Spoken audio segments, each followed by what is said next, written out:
अब डिब्बा लेके जा रहे हैं। ये डिब्बा तैयार हो तो अब आप लोग सोच रहे होंगे कि आओ ये डिब्बा डिब्बा का है, तो सोचिए मत, देखिए आप लोगों को पता चल जाएगा कि मैं रेलगाड़ी बन के अपने डिब्बे के साथ कहां डूबने जा रहा हूं।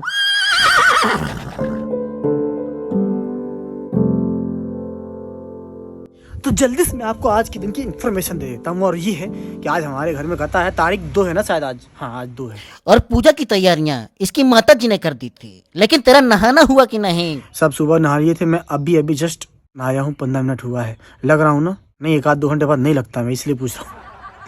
तो मुझे ही बैठना है पूजा में और लगभग शायद 1 घंटा लगेगा। तो नारियल हवन सामग्री के साथ कुछ चीजें मैं कल शाम को लेकर आ गया था, लेकिन मिठाई का डब्बा और केले आज सुबह पिताजी लेकर आए थे। तो कथा की सारी तैयारियां हो चुकी थी, प्रभु भी तैयार थे, बस एक चीज की कमी थी, एक शख्स का इंतजार था। किसका? पंडित जी नहीं आए अभी, पंडित जी। इतना कह के मैं किचन में गया और जो देखा वो देख के मेरा दिमाग खराब हो गया। रोज पूरी रोज पूरी रोज पूरी। अरे कहे किसके घर में 1 तारीख को भी पूरी बनी थी और 2 तारीख को भी पूरी बन रही है। नहीं, कल भी पूरी बनी थी, कल भी खाया था, कल भी एसिडिटी हुई थी। आज भी पूरी बनी है, आज भी नहीं खाऊंगा तो आज भी नहीं होगी। नहीं खाना ना भाई, पूरी इतनी छोटी छोटी पूरी, फुल्की जैसी पूरी, गोलगप्पे जैसी बनाई है। खैर, तो मैं अपनी मम्मी से पूरी की चर्चा पूरी करके किचन से बाहर जा ही रहा था कि तभी दादी किचन की तरफ आ रही थी। उनको चाकू चाहिए था अमरूद काटने के लिए, और ठंड इतनी ज्यादा थी कि आप लोग देख सकते हैं कि मेरी दादी सिकुड़ी जा रही है। चक्कू चक्कू, ये है चक्कू। तो इसने अपनी दादी को उस डब्बे से निकाल कर चाकू दे दिए।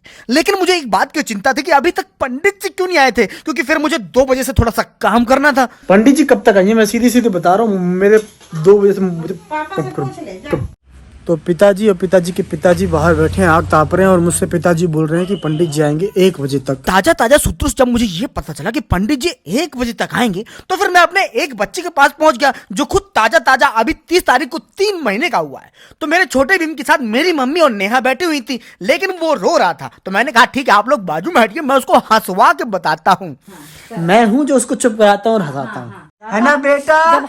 ओए भैया, क्या कर रहे हो? आराम से बैठे हुए हो? हाँ, आग दाब रहे हो? तो छोटे बच्चों को, यानी सबसे छोटे बच्चों को हंसाने की मैं आपको निंजा टेक्निक बताता हूँ कि उनके सामने बहुत सारी चीजें बोलिए, बहुत सारी बातें बोलिए, फिर जिस बात पे वो हंसे उस बात को, उस शब्द को पकड़ लीजिए, और फिर जब भी वो रोए तो बस चाबी लगा लीजिए, तुरंत हंस पड़ेगा। तेरी नाम है।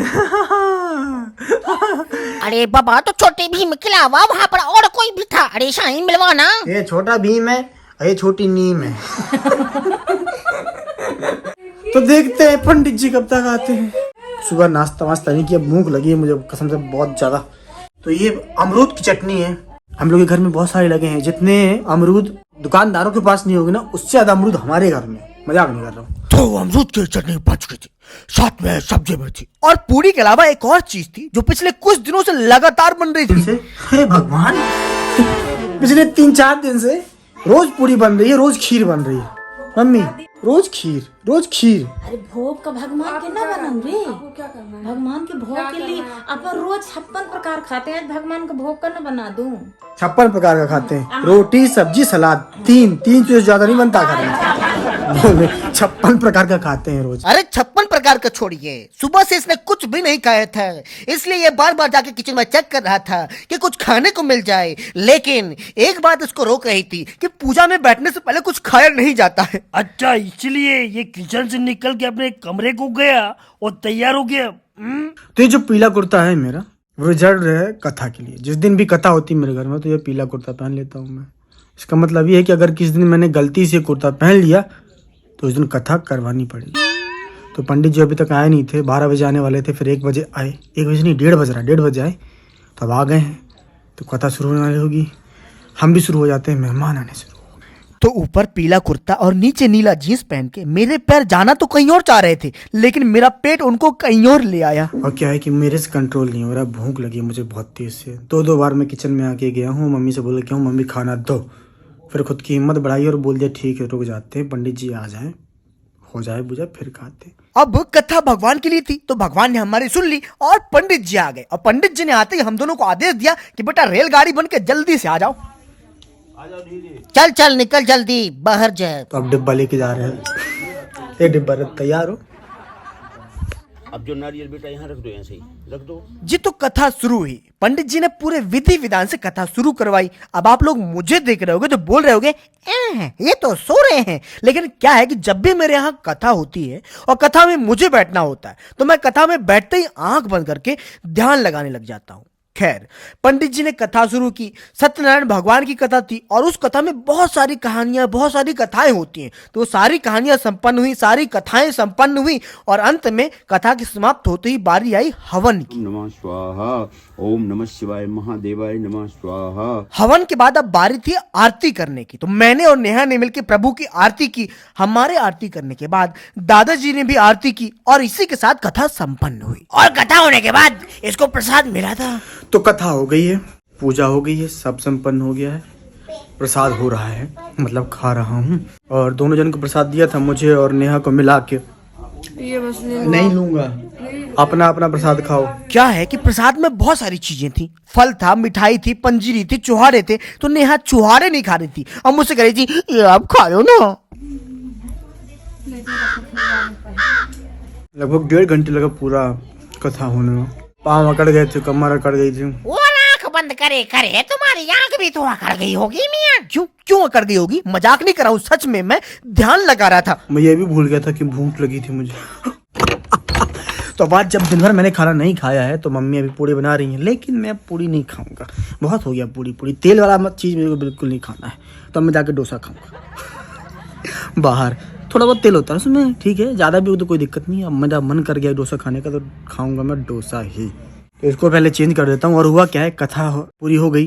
कुर्ता मैंने पहना था, लेकिन फिर जब पंडित जी के पाँव पड़ने के लिए मैंने हाथ नीचे किए ना, हाथ बढ़ाए, एक बार और आवाज़ आ गई तो ये पूरा फट गया। अच्छा हुआ कि अंदर इनर पहनी थी मैंने। और ये रहा इसका डोसा। क्या हुआ? तो डोसा खाने जाने वाला था। मजबूरी। हाँ, मम्मी ने मजबूर किया। बोली कि नहीं, खाना तो तुम घर में ही खाओगे, नहीं तो कथा में तो प्रसाद खाया है, मैं भी प्रसाद खिलाऊंगी। बाहर से घूम के मैं घर आ गया, लेकिन अभी 7 नहीं बजा, 7 बजने में 3 मिनट कम है। लेकिन इसके घर के दोनों दरवाजे लगे थे। क्या है कि ठंड बहुत ही जाता है। नहीं, मजाक की बात नहीं है। अरे मियाँ, वो तो सबको पता है, क्योंकि सर्दी तो हर जगह है ना। देखते हैं अंदर क्या कर रहे हैं। पक्का आग वाग जला के रखे हैं, क्योंकि बाहर जो रखा रहता है आग वाला वो अंदर बाहर है नहीं। जब मैं अंदर गया तो पिताजी कपड़ों में प्रेस कर रहे थे, दादाजी बेड में लेटे लेटे बेड प्रेस कर रहे थे और हमारा छोटा भीम कढ़ाई में लगी आग से आग ताप रहा था और अजवाइन के धुएं से अपनी सिकाई करवा रहा था। भाई साहब, मम्मी को लगा कि उसने कर दिया है, लेकिन उसने पुर्र किया था। पुर्र किया था तुमने, किया नहीं था, पुर्र किया था। बरखुरदार तो अपनी सिकाई करवाते करवाते छोटे भीम को नींद भी आ रही थी साईं। धैर्य नाम है। तो घर में सिकाई चल रही है और नेहा ने उसे बोला था कि एक कढ़ाई नहीं, एक तो जो आता ना तसला बोलते हैं हम लोग, क्या तसला लेके आना छोटा सा, तो नहीं लेके आया। चलिए, तो फिर दूध मंगाया था और साथ में तो दूध तो लेके आ गया हूँ। तो आज का दिन शुरू हुआ था कथा के साथ और खत्म हो रहा छोटे भीम की सिकाई के साथ। तो मुझे उम्मीद है कि ये व्लॉग देखकर आप लोग को मजा आया होगा। तो आपको मजा आएगा तो वही मेरी इस कथा का प्रसाद है, मतलब व्लॉग का।